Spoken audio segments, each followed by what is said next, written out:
समय का चक्र निरंतर घूमता रहता है। जो आज शक्तिशाली और समृद्ध है, वह कल कमजोर और निर्धन हो सकता है। इस कहानी में हम सीखते हैं कि समय के महत्व को समझना, धैर्य रखना और अपने गुणों को बनाए रखना कितना आवश्यक है। यह कहानी एक बुद्धिमान विद्यार्थी की है जो समय के चक्र और अपने धैर्य के बल पर जीवन में सफलता हासिल करता है।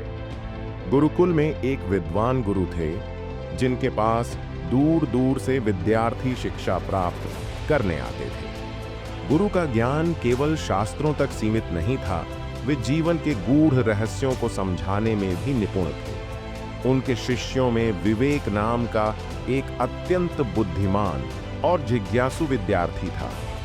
विवेक हमेशा गुरु से समय और जीवन के उतार चढ़ाव के बारे में सवाल करता रहता था। गुरु ने एक दिन विवेक से कहा, समय सबसे बड़ा शिक्षक है। अगर तुम समय का महत्व समझ जाओगे तो जीवन में कभी असफल नहीं होगे। विवेक ने यह बात मन में बैठा ली। एक दिन गुरु ने अपने सभी शिष्यों को बुलाया और कहा, तुम सबको आज एक चुनौती दी जाएगी। मैं प्रत्येक को एक विशेष कार्य दूंगा और जो इस कार्य को सही तरीके से करेगा वही सबसे योग्य कहलाएगा। गुरु ने विवेक को एक भारी पत्थर दिया और कहा, इस पत्थर को लेकर नदी के किनारे जाओ। इसे पूरे दिन अपनी नजरों से ओझल मत होने देना और ध्यान रखना कि यह किसी भी परिस्थिति में खोना नहीं चाहिए। विवेक ने पत्थर को उठाया और नदी की ओर चल पड़ा। पत्थर भारी था, लेकिन विवेक ने धैर्य और दृढ़ता के साथ उसे अपने पास रखा। नदी किनारे पहुंचकर विवेक ने पत्थर को एक सुरक्षित जगह पर रखा। उसने ध्यान दिया कि पत्थर को कोई नुकसान न पहुंचे। वह दिन भर पत्थर के पास बैठा रहा। शाम होने पर जब वह पत्थर लेकर वापस लौटा तो गुरु ने मुस्कुराकर कहा, अभी तुम्हारी असली परीक्षा बाकी है। गुरु ने विवेक से कहा, अब इस पत्थर को पूरे 1 वर्ष तक अपने पास सुरक्षित रखना। समय के चक्र को समझने के लिए तुम्हें इसे हर दिन देखना होगा और इसे महत्व देना होगा। विवेक ने पत्थर को एक कपड़े में लपेटकर अपनी कुटिया में रख दिया। समय बीतने लगा। शुरू में विवेक हर दिन पत्थर को साफ करता और उसे देखता, लेकिन धीरे धीरे उसका ध्यान पत्थर से हटने लगा। एक दिन उसने सोचा, यह तो केवल एक पत्थर है, इसे देखने और संभालने में समय क्यों बर्बाद करना। विवेक ने पत्थर को एक कोने में रख दिया और अपने अध्ययन में लग गया।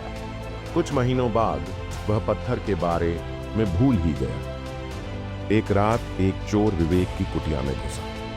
चोर को पत्थर की चमकती सतह ने आकर्षित किया और उसने सोचा कि यह कोई कीमती रत्न है। उसने पत्थर चुरा लिया और भाग गया। सुबह विवेक ने पत्थर को गायब पाया। वह घबरा गया और गुरु के पास पहुंचा।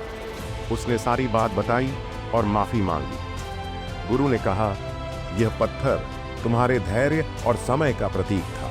इसे खोने का अर्थ है कि तुमने समय की कीमत को कम आंका। अब समय का चक्र तुम्हें यह सिखाएगा कि जो चीजें तुम नजरअंदाज करते हो वे भविष्य में कितनी महत्वपूर्ण हो सकती हैं।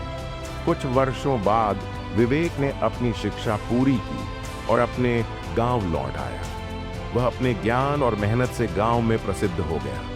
लेकिन एक दिन उसने देखा कि उसी चोर को गांव में चोरी के आरोप में पकड़ लिया गया था। जब चोर को दंड दिया जा रहा था तो उसने विवेक से कहा, तुम्हारा पत्थर अभी भी मेरे पास है, लेकिन मैं इसे बेच नहीं सका क्योंकि यह केवल एक साधारण पत्थर है। मुझे लगा था कि यह बहुमूल्य है, लेकिन यह तो साधारण है। विवेक को एहसास हुआ कि वह पत्थर साधारण हो सकता है, लेकिन उसका महत्व उसके प्रतीकात्मक अर्थ में था। वह गुरु के पास लौटा और पूरी कहानी बताई। गुरु ने मुस्कुराते हुए कहा, यह पत्थर साधारण था, लेकिन यह तुम्हारे लिए समय और धैर्य का प्रतीक था। समय का चक्र कभी भी स्थिर नहीं रहता। जो आज तुम्हारे पास है वह कल किसी और के पास हो सकता है। जो चीजें साधारण लगती हैं वे भी कभी कभी बहुत महत्वपूर्ण होती है। गुरु ने विवेक को सिखाया कि समय का सही उपयोग कैसे करना चाहिए और हर चीज के महत्व को समझने की कोशिश करनी चाहिए। विवेक ने गुरु की बातों को गांठ बांध लिया। उसने अपने जीवन को पूरी ईमानदारी, धैर्य और समझदारी के साथ बिताया। वह गांव का सबसे विद्वान व्यक्ति बन गया और उसकी ख्याति दूर दूर तक फैल गई। सीख 1। समय का महत्व समझें। समय सबसे मूल्यवान संपत्ति है, इसे व्यर्थ न गवाएं। धैर्य रखें। धैर्य और संयम किसी भी मुश्किल परिस्थिति से निकलने का सबसे बड़ा सहारा है। हर चीज का मूल्य समझें। जो चीजें साधारण लगती हैं, वे भी महत्वपूर्ण हो सकती हैं। समय के चक्र का सम्मान करें। समय कभी किसी के लिए स्थिर नहीं रहता। जो आज है, वह कल नहीं हो सकता। यह कहानी हमें सिखाती है कि समय को समझने और उसका सही उपयोग करने वाला व्यक्ति ही जीवन में सच्ची सफलता प्राप्त करता है।